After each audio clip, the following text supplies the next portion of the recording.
latest YouTube vlog from Barton All Burner Services. And also on this occasion, say hello to Alfie, who's coming to work with us today.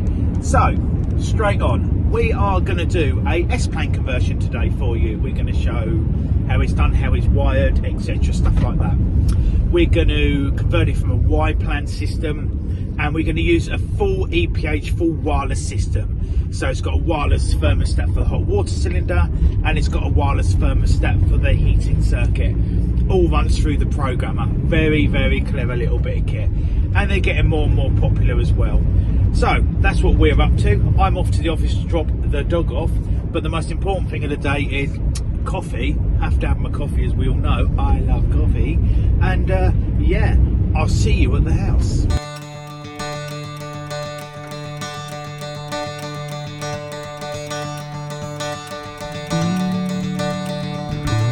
We are in the house. Here we are fitting the CR222PRF, which is a full EPH wireless S-Plan system. The system is being drained. There was no point in showing you that because you know what to do. The hose is on downstairs. We've undone some radiators. We've isolated it up in the header tank upstairs. So back to the kit. It's a 22mm one. Here we go.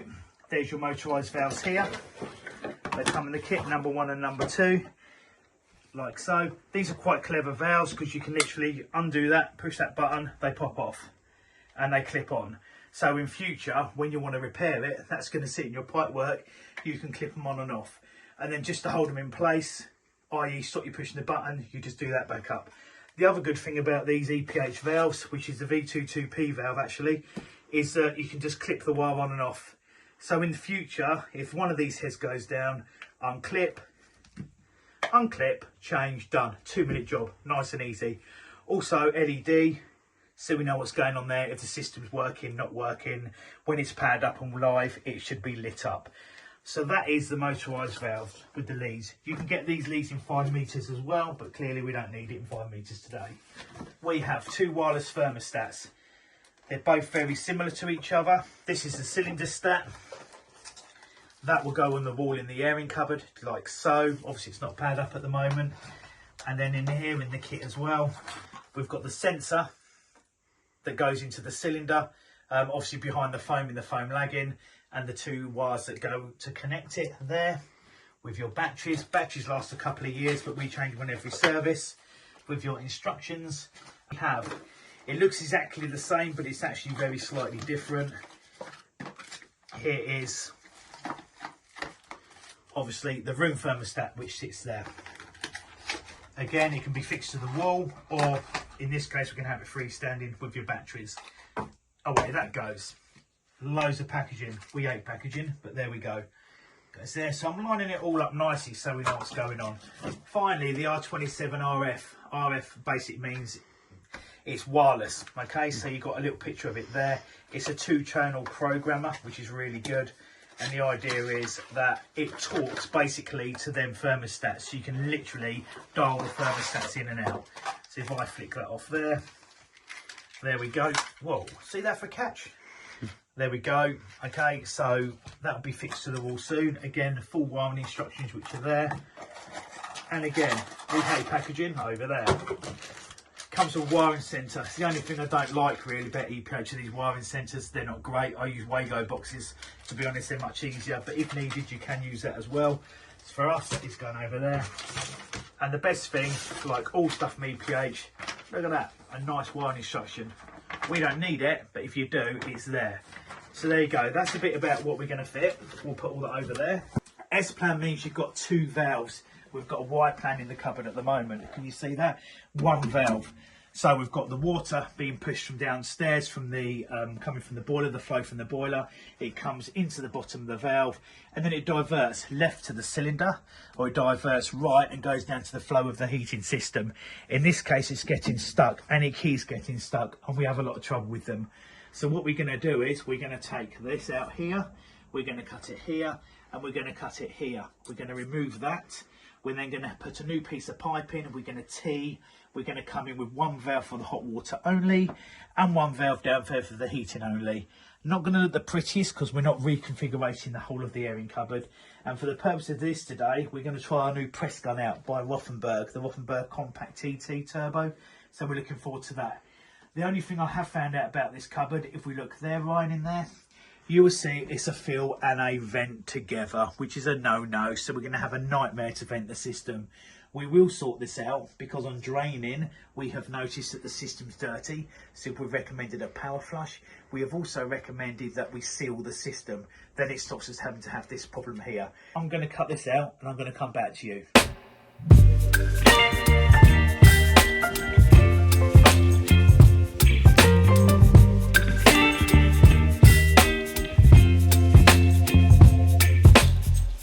So I've cut out the 3-port valve, as you can see there. That's now gone, and as you can see, we're drained. I would be getting wet.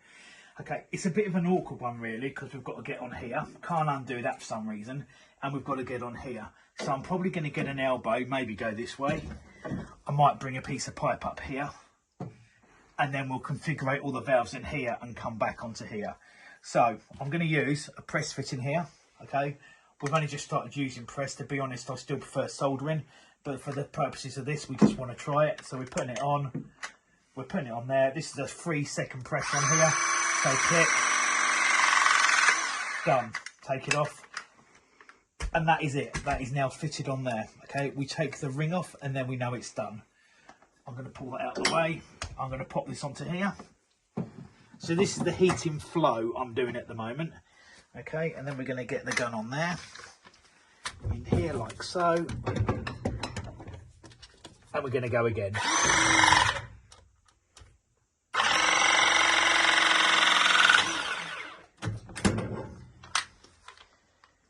Same thing again. That is fitted. I've pressed down there to let, that's for the heating flow there. So I've just got an extension pipe on so we can get to it easier. So these motorised valves, you can see I've got arrows on. Okay, so I'm just going to literally, at the moment, I'm going to just get a, here it is, it's this one I need. I'm just going to get one and loosely put it on the top so we know at the moment. Okay, so obviously that's going downhill back into the heating zone. I've also just pressed onto there the flow into the cylinder. We can't get this undone. I'm not going to mess around because of the age of the cylinder. This is a long street, as you can see by this one here. So you can see we've got plenty of room with the olive. Normally I wouldn't put street straight in for an olive, but we've got loads on these press ones, so it's fine. Again, it's going to go downhill, so that's going to go onto there. I'm just going to nip that up.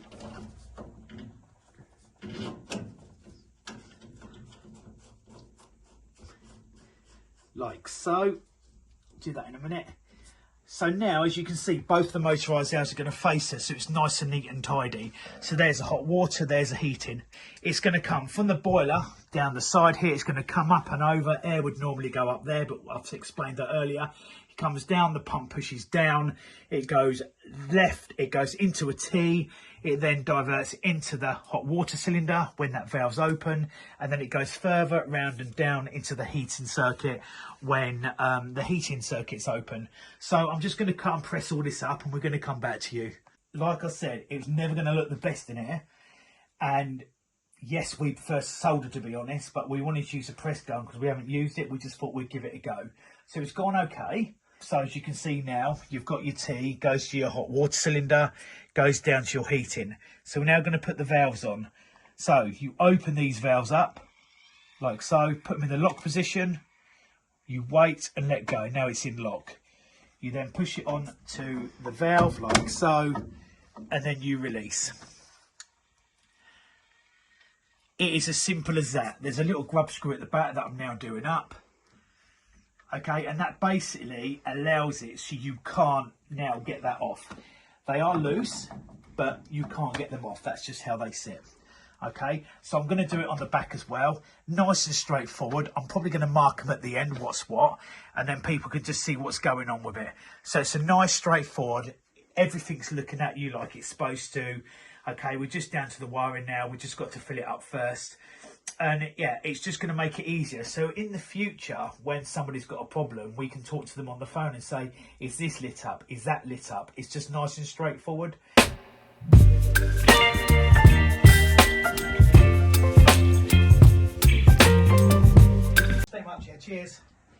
about good customers is coffee. I love coffee. Look at that, such a nice cup of coffee. Woo. Love it, we love a coffee. The system is full. It took a while because the ball valve was stuck. So young Ryan that's with me, say good morning, Ryan. Good morning. He had to go and get the ball valve going. I've cut the old motorised valve out and I've left the wires hanging out, just so we know what's going on, because the new ones are different. Okay, as you can see there. Now I'm going to explain by the motorised valve wire how it works. So we're just going to strip this back a little bit and we're just going to explain the basic principle. Now it's going to be really, really hard to show you because of the wiring centre. It's a bit fiddly, but I'm just going to go through it with you. So this goes onto the motorised valve. The way it works is the motorised valve has power to it to start with. So in this case, we connect a neutral, which is the blue, like normal. We connect the earth, which is your yellow and green there, which is like normal. But instead of using the brown, which you'd normally use for live, you have to use the grey. So you power the grey up. So that now means that that valve, when it's all turned on and the system's on and up and running, that valve is live all the time. However, what needs to happen is there needs to be a signal from the programmer. Okay, and it's the programmer that turns the valve on and off, whether it's through a thermostat or whatever. It comes from the programmer to start with. So we're going to simplify this. When you turn the programmer on, it sends a signal down a wire to one of the thermostats. If the thermostat wants to call for heat and thinks that the system needs heat, it will send a signal back to the wiring centre. That will power up the brown wire. So yes, it does become live, but it's called a switch live, not a permanent live. Once that's powered, it will then open a small motor inside the valve. That valve motor, called a synchron motor, will turn slowly.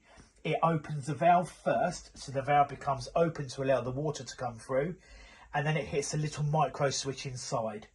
As soon as it hits the micro switch inside, it powers the orange wire up. The orange wire is very, very important. That's what sends a signal to the boiler to fire, run and heat the water. It also sends a signal to the circulation pump to circulate the water. So we'll go back a step. To wire a motorised valve, you need a live, neutral and earth, a permanent live. So blue for neutral, green and yellow for earth, and then grey is your permanent live. You then turn on the programmer. Via the thermostat, depending if it calls for heat or not, it sends a signal to the wiring centre through wires. It powers this switch live, which is brown up, opens the valve through a synchron motor. Once the valve's open, it hits a micro switch, powers the orange wire up that fires the boiler and the pump. And that's how it works.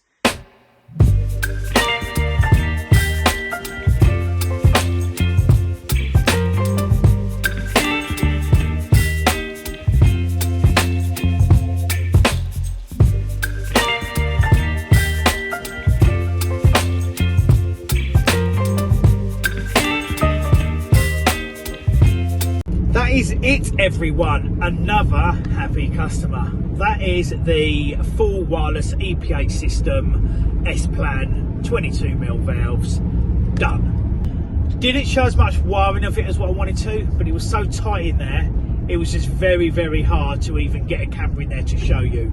But you get the gist of it. If we do another one and we're putting the Wago box in and it's nice and straightforward to do, we will show you how it's wired and explain it a little bit deeper for you. But the customer's happy. We do need to go back and power flush because the system's filthy, and we've told her, and invariably it's probably what caused the problem with the freeboard to start with. And also, as explained previously in the vlog, we need to seal the system because there's no vent. The fill and vent are on the same thing. There's no 8 section or eject, so clearly that's not ideal either. However, it did vent really easy, it did run really easy, and it went very easy, and it tested very easy. So yeah, even though it's wrong, it is pretty impressive, to be honest. So yeah, everyone's happy. It's only half 11. It's such a quick, easy conversion to do most of the time. Yes, it can go pear-shaped, you can't fill it and stuff like that, but overall, that went really well. So we're very happy. Over to next week's vlog now, where I want to talk about that. It's the Granson show. We touched on it in the vlog last week. It's a great show. It's in Cambridgeshire. It's this Saturday coming, and it's brilliant. Okay, we're going to be there showing the Sapphire boiler, and we're going to be showing lots of other stuff like oil tank products we sell, actual oil tanks, diesel dispensers, additives and stuff like that. It's a great day out for the family. It's a country show. Just come and see us. It'll be brilliant if you come and see us. We, to be honest, are ultra stressed this week. We've got like 3 days to go. We're preparing in the background really hard. We're all trying to work as well. We've tried to put time aside for the Gradeston show, but with emergencies that have come in and stuff like that, i.e. jobs I've done today, we just haven't had time to do that. So it's push, push, push at the moment to get it done. So it's going to be a lot of late nights trying to get it sorted out. And then on Friday afternoon, me and Ryan, we're setting it all up, all the gazebos. We're going to get the Sapphire in place and get everything sorted out, ready for an early start on Saturday morning. And I can tell you now, it is an early start on Saturday morning. So until next week, and have a good weekend, and come and see us at the Gradeston show. Stay safe.